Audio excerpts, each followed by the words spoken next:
siren cuts through the night. Somewhere, a family scrambles for shelter, children pulled from their beds, doors slammed shut, prayers whispered in the dark, and on the other side of a concrete wall, another family, sitting in darkness, listening, waiting to see if the next explosion lands close.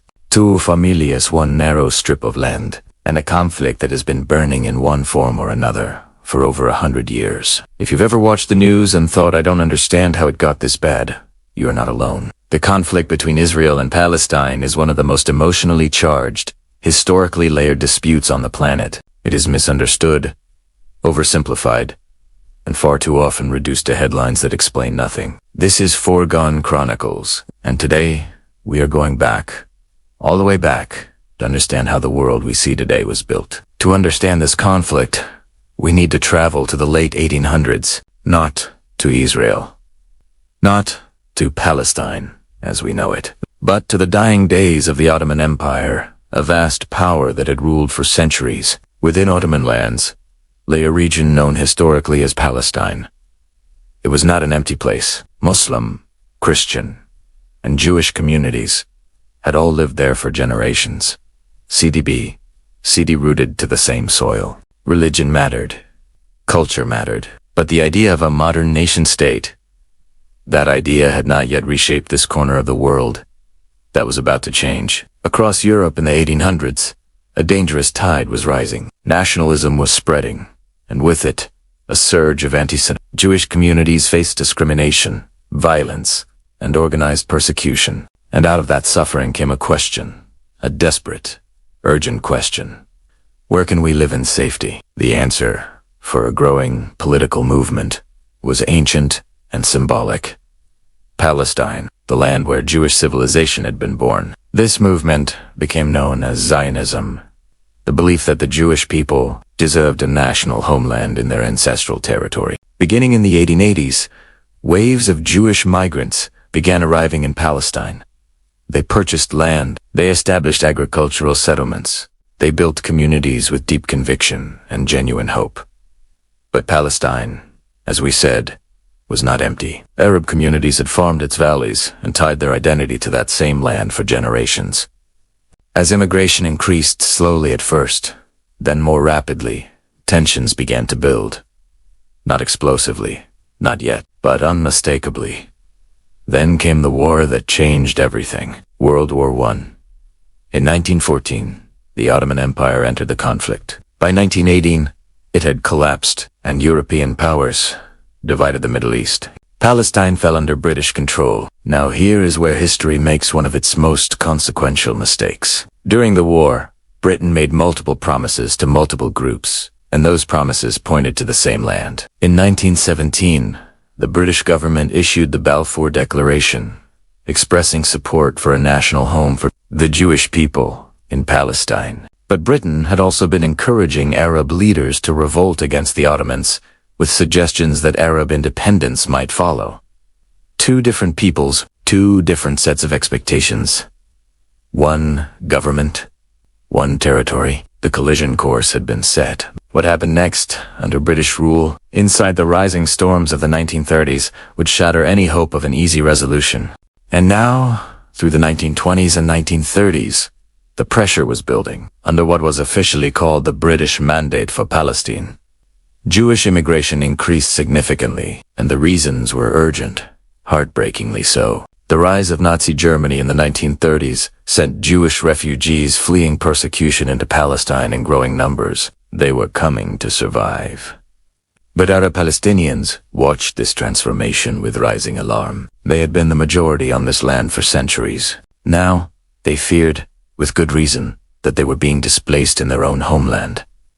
Riots broke out. Arab revolts erupted against both British rule and continued Jewish immigration. British forces struggled to hold the region together. The land was fracturing. Then came World War II and the full horror of the Holocaust. 6 million Jewish men, women, and children were systematically murdered by Nazi Germany. The world was shaken. And for much of the international community, the case for a Jewish state, a place of refuge and safety, had become impossible to ignore. But Arab Palestinians had not been responsible for the Holocaust, and they had not consented to absorb its consequences. That tension between genuine Jewish need and genuine Palestinian presence, sat at the center of everything that followed. Britain, exhausted and unable to manage the escalating conflict, made a fateful decision. They handed the problem to the newly formed United Nations. In 1947, the United Nations proposed a plan. It was called the Partition Plan, and it was as controversial then as it remains today. The idea was straightforward on paper.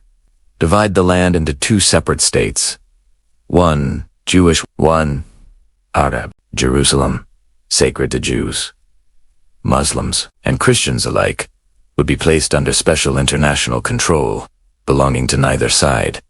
The proposed Jewish state received more territory, despite the fact that Arabs still formed the majority. Jewish leaders accepted the plan. It offered something they had fought for across decades: a recognized homeland, a place of safety.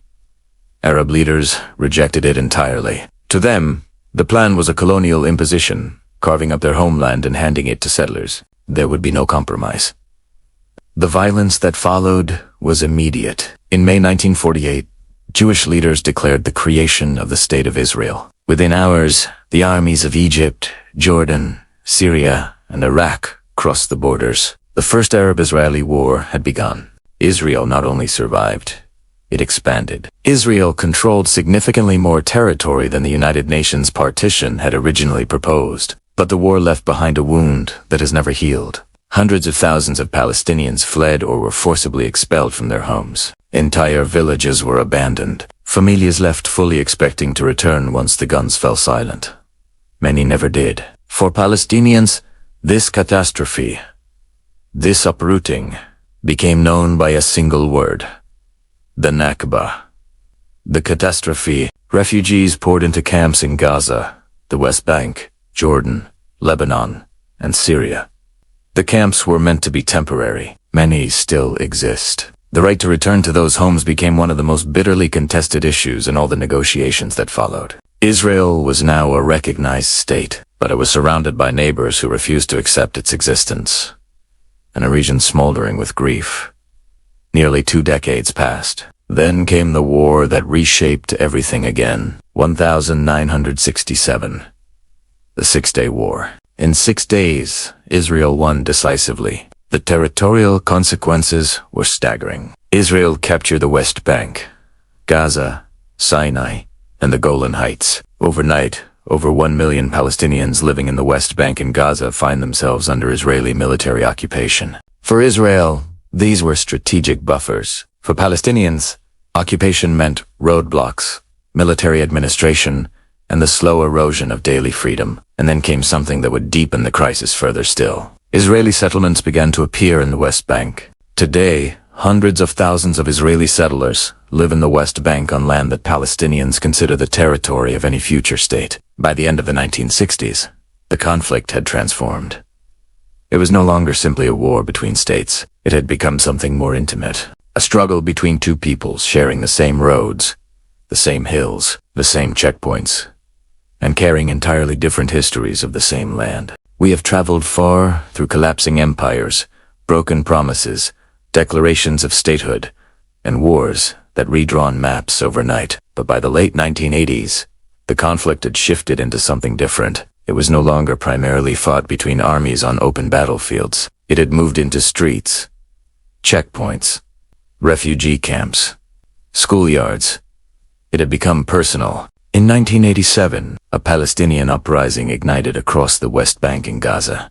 It became known as the First Intifada, the Arabic word for shaking off. Young Palestinians, many of them children and teenagers who had grown up under military occupation their entire lives, took to the streets.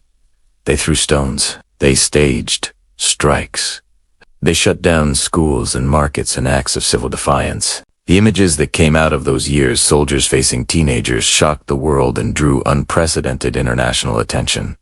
But the Intifada did something else too. It forced both sides to acknowledge what neither had wanted to fully confront. Military control alone could not hold the situation together forever. Something had to give. And for one extraordinary moment in the early 1990s, it seemed like something finally would. In 1993, Israeli and Palestinian leaders gathered in Oslo, Norway, and signed what became known as the Oslo Accords. It was a handshake that stopped the world. Rabin and Arafat shook hands on the lawn of the White House, with Clinton between them. The Oslo Agreement created the Palestinian Authority. It outlined a roadmap toward a permanent settlement. It whispered, 2 states, side by side, in peace. For a brief, fragile moment, hope was real.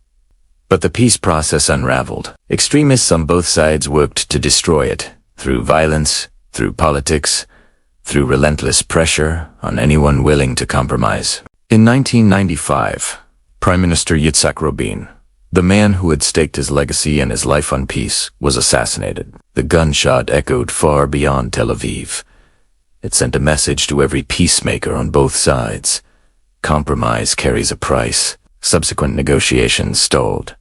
Trust eroded. Settlement construction in the West Bank continued. Palestinian militant attacks inside Israel escalated. Then, in 2000, talks at Camp David collapsed entirely, with each side blaming the other for the failure. And within months, the Second Intifada began. The Second Intifada was far more violent than the first. Suicide bombings struck Israeli buses and markets. Israeli military operations struck deep into Palestinian cities. The death toll climbed into the thousands. Wales went up, checkpoints multiplied. Daily life, for ordinary Israelis and ordinary Palestinians alike, became defined by fear and restriction. The physical and psychological distance between the two peoples widened with every attack, every retaliatory strike, every funeral. By the mid-2000s, the situation in Gaza had taken its own catastrophic turn. In 2006, Hamas won elections in Gaza. A violent internal conflict followed. Hamas seized full control of Gaza in 2007. Israel and Egypt responded with a blockade restricting movement of goods and people, citing the threat of weapons smuggling and attacks. For 2 million Palestinians in Gaza, the blockade meant shortages of medicine, electricity, clean water, and economy strangled. A population sealed in for Israel. The blockade was a security necessity. Gaza had become the launchpad for thousands of rockets fired into Israeli towns and cities. Between the two positions, there was no middle ground, only recurring war. Major military conflicts erupted in 2008, 2012, 2014, 2021, and most devastatingly, following the Hamas attacks of October 2023. Each cycle of violence deepened the wounds. Each cycle made the next one more likely. So where does that leave us today? The two-state solution remains the most widely discussed path forward, but it has never been achieved. Israeli settlements continue to expand in the West Bank, making the physical geography of a Palestinian state more complicated every year. Palestinian political division between Gaza and the West Bank means there is no single leadership empowered to negotiate a final agreement. For many young Israelis, security is a response to terror. For many young Palestinians, the occupation is the checkpoint they pass every morning. Both of these realities are true. Both of these tragedies are real.